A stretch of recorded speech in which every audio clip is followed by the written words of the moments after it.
up first, my panel. Let's bring them in. Senior Fellow at the Menzies Research Centre, Nick Cater.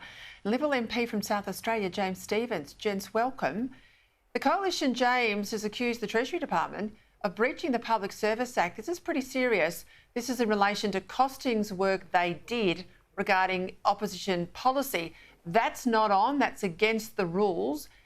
It's been revealed, though, because of a Senate order, that, some of the financial assumptions were based on old social media posts, almost a decade old. What do you make of this?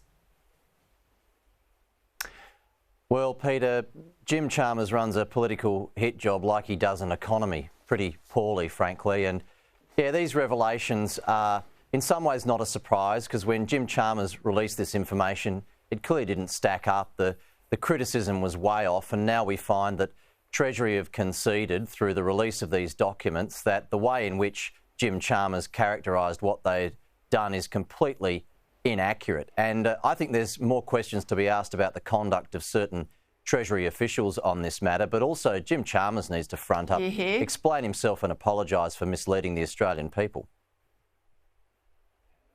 Yes, I think after the revolution, if it was to happen, I think Stephen Kennedy, the head of Treasury, would be the first to go on my list. Let's go to energy, Nick, because something unusual is happening in the business community. We're starting to see business stand up and defend Australia's national interest on energy. A whole lot of the energy groups have come out there, and one of them particularly, Beach Energy, is in the Australian today, saying that voters, if you hand over the keys to government to a minority government, that would be a horrific outcome for Australians who are already suffering from cost of living pressures. Now, he's not wrong, but we've also got BP announcing plans to cut back on its renewable energy investments and put its focus back on fossil fuels. So, Nick, what's happening? Well, I think the BP announcement is very interesting. BP was British Petroleum until 2001, when it changed its name to Beyond Petroleum because it thought it was old hat. Now they say they're going back to fossil fuels, presumably largely to oil and petrol, which is their core business and where they became a very successful company. And this, we see this, of course, they're just following the market on this one, in the sense that renewable electric vehicle sales have declined around the world or plateaued everywhere except places like China, where they're heavily subsidised by the government. And this is a recognition, I think, that we're not going to get to those ambitious 2030 targets, so we better just focus on keeping the lights on. And they're following many other companies around the world, particularly the high-tech companies in America, in recognising this. But I think that just goes to show how out of step our government is. It's now pushing against world trends on this. And I think I share those concerns very deeply about the election of a minority Labor government, which would have to rely on either the Greens or the Teals or both.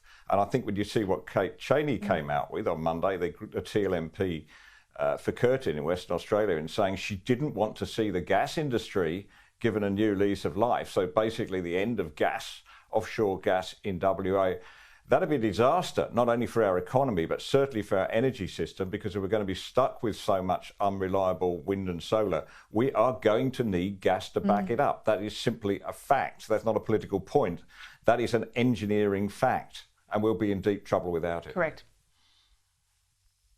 We've been talking about defence, so we talk about defence a lot, obviously, but the threat of China is real. Senate estimates have revealed that the new recruiting firm hired to fix the ADF's recruitment woes is almost 30% behind in its target. It's also had its performance period extended. I might add, it takes sort of 8 to 12 months to process any applicants, and by that time, James Stephens, 90% of them are dropping out. It just takes too long.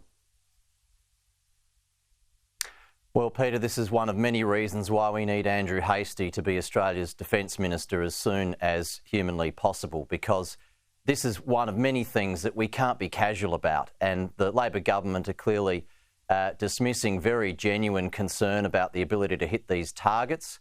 It's something that we all recognise is vitally important for our national security. We're investing enormous amounts of money into capability, but we need the personnel to be recruited in the ADF to, of course, do what needs to be done to defend our nation and our national interest. Labor's casual attitude is completely unacceptable. Nick Cater,